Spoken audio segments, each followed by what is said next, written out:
Alors qu'allons-nous faire? Qu'allons-nous faire? Venons-en au programme proprement dit. Alors, très rapidement, parce que vous aurez tout à lire dans le document, dans le petit journal qu'on va vous remettre ensuite. Alors, eh bien, nous inscrivons, je l'ai dit tout à l'heure, dans la continuité. Et en matière de cadre de vie, nous allons continuer notre politique d'amélioration continue, régulière, des équipements et des services à la population. Nous continuerons d'être à l'écoute des associations, des clubs sportifs, pour programmer avec eux, je dis bien avec eux, les aménagements et les constructions dont ils auront besoin.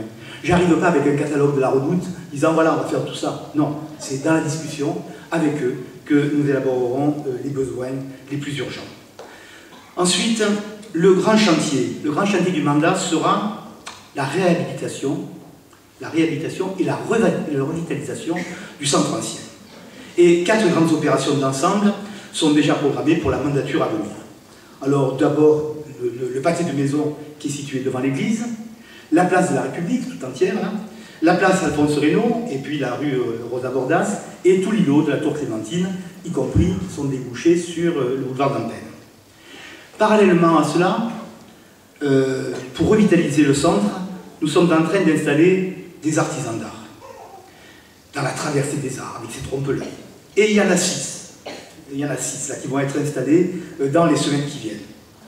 Ce que nous disons, c'est que désormais, comme nous pouvons compter sur les apports financiers de Beaulieu, nous allons pouvoir lancer ce grand chantier du centre ancien et le financer sans augmenter les impôts. Vous allez trouver que je le répète souvent parce que c'est important pour nous, je le répète, sans toucher aux impôts. Voilà. Nous voulons aussi, bien sûr, ne pas nous occuper que du centre ancien. Il y a aussi tous les quartiers de Monteux où il faut rendre la vie plus agréable.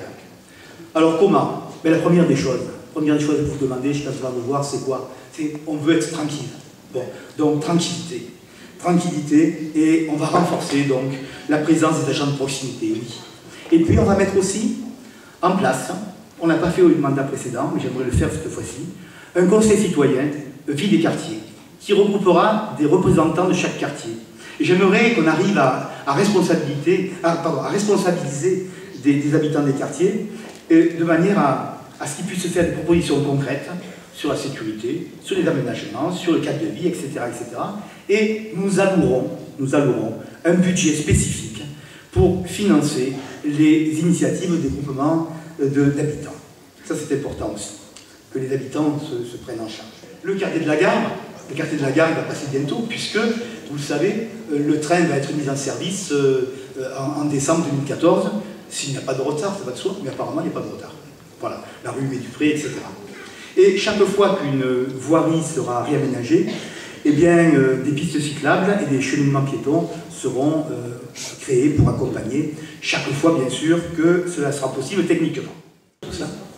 Ensuite, je veux parler du développement économique de Monteux. J'en ai parlé avec Beaulieu, mais je vais ajouter encore quelques mots. Et notamment des créations d'emplois. Parce que la création d'emplois, pour nous, c'est un point essentiel de notre programme et la solution à bien des maux de notre société. Si tout le monde avait un boulot, eh bien, il y aurait peut-être un peu moins de problèmes. Alors, nous avons signé une convention avec Pôle emploi pour que les 1500 emplois, les 1500 créations d'emplois prévues d'ici 2020, c'est-à-dire pendant la mandature, profitent en priorité aux habitants de nos 3 communes des Sorgues-Comtal. Alors, ces emplois, ce seront des emplois directs, qui créent directement sur Beaulieu par les parcs, les différentes activités, hôtellerie, restauration, balnéo, etc. Mais également des emplois induits par ces différentes activités. Des emplois de fournisseurs, des emplois de maintenance, des emplois de services, etc. etc.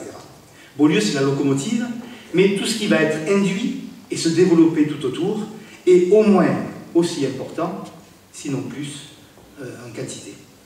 Alors nous aménagerons bien sûr une nouvelle zone d'activité au quartier de Mourgue.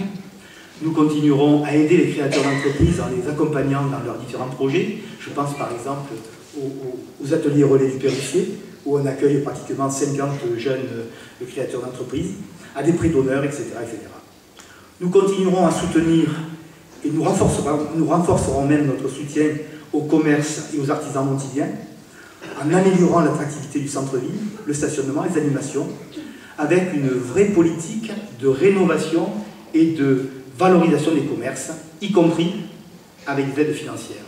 Parce que c'est bien beau d'amener du monde à Beaulieu à travers les parcs, mais je souhaite, et nous souhaitons tous ici, que tous les commerçants de Monteux, mais aussi de Pernes, d'Alten et Palus, profitent de cet apport de population nouvelle. Voilà. Donc c'est important d'avoir une offre commerciale de qualité. Nos adversaires se sont ingéniés à colporter beaucoup de contre-vérités, au point qu'un certain nombre de gens se demandent encore où est la vérité par rapport à Beaulieu. La vérité, je l'ai dit tout à l'heure, c'est que la communauté de communes s'est comportée comme l'aurait fait n'importe quel aménageur privé. La communauté de communes, et sort du compta, a emprunté de l'argent, c'est vrai, pour financer les acquisitions foncières et pour faire les travaux de viabilité. Ensuite, ces terrains, une fois viabilisés, sont cédés à des investisseurs privés. Et avec le produit des cessions, eh bien, la communauté de communes rembourse ses emprunts et le solde, c'est-à-dire le profit, parce qu'il y a un peu de profit, eh bien, va dans les caisses de la communauté, pas dans le budget communautaire. Et au final, je le dis depuis le début, eh bien, le projet aura été autofinancé en ce sens qu'il n'en aura pas coûté un centime aux contribuables montiliens, ni pernois, ni alténois. Alors aujourd'hui, la commercialisation des terrains est pratiquement terminée, à 95%, comme je vous dis, et tous les terrains pratiquement ont trouvé acquéreurs. Et dans la négociation avec les parcs à thème, il a été convenu que les Montiliens bénéficieraient de passes privilégiées pour toutes les entrées, y compris pour les parkings, qui, eux, resteront publics et dont les recettes iront à la collectivité. Et ça, c'est pas rien. C'est ainsi que la ville pourra réaliser ses projets sans augmenter les impôts, je me répète. Alors, côté travaux, les travaux de viabilité de Beaulieu ont été attribués essentiellement à des entreprises locales, parce que ça, c'est le fait des marchés publics de la communauté de communes. Ensuite, les investisseurs privés, eux, font ce qu'ils veulent, ça va de soi.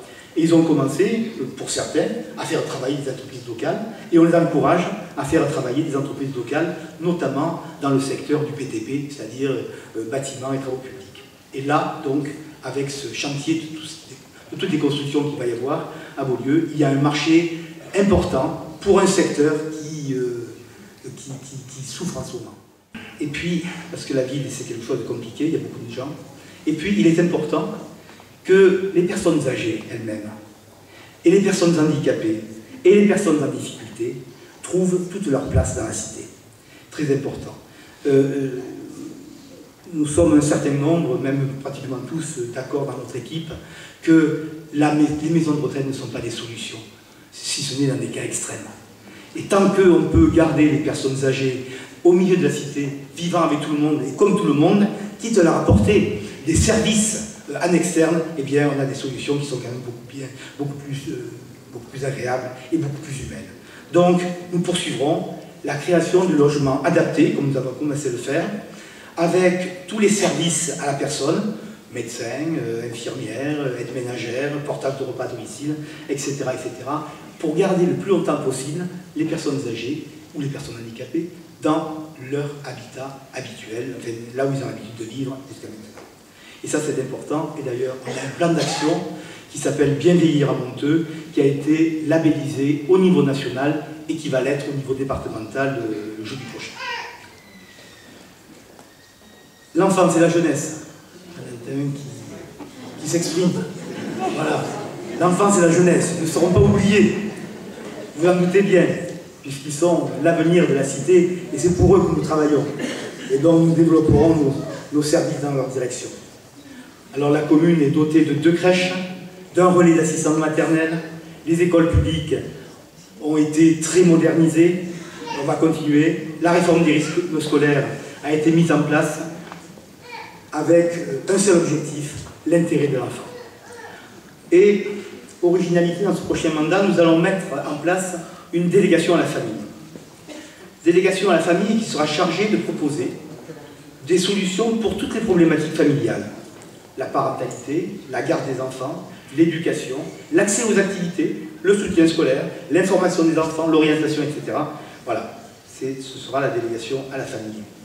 Nous voulons aussi donner plus de place aux jeunes dans la cité, qui se sentent partie prenante de la cité, et pour ça il faut les responsabiliser.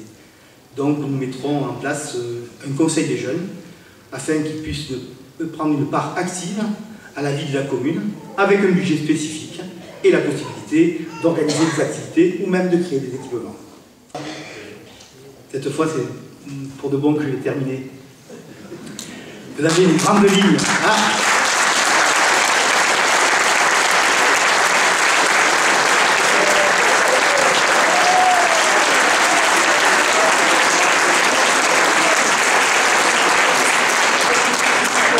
Vous avez les grandes lignes de notre programme, de ce programme que nous vous proposons de réaliser si vous renouvelez votre confiance, vos nouvelles mandatures. Vous me connaissez tous, vous en connaissez parmi mes colistiers, vous en connaissez la plupart, et vous savez que nous ne sommes pas des habitués des promesses en l'air. Si nous présentons ce programme, c'est que nous sommes en capacité de le réaliser. Alors, n'hésitez pas, c'est simple, ce qu'on attend de vous. Votez, faites voter pour notre liste, et dès le premier tour, pour ne pas s'y reprendre deux fois.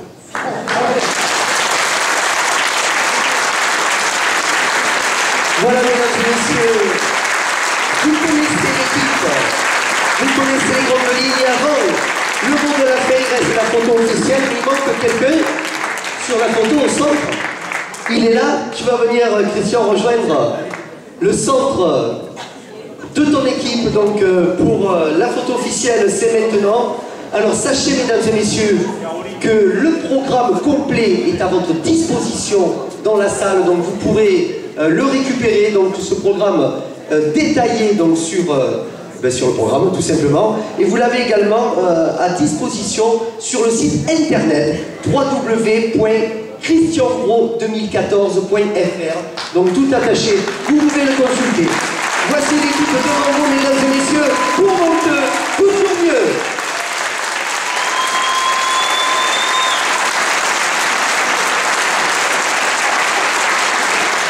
Et le micro donc pour le mot de la fin. Le mot de la fin, je vais être très court, c'est de vous inviter à prendre un verre d'amitié avec nous. Voilà. Et excusez-moi d'avoir été un peu long, mais il y a tellement de choses à dire, et encore je me suis beaucoup limité.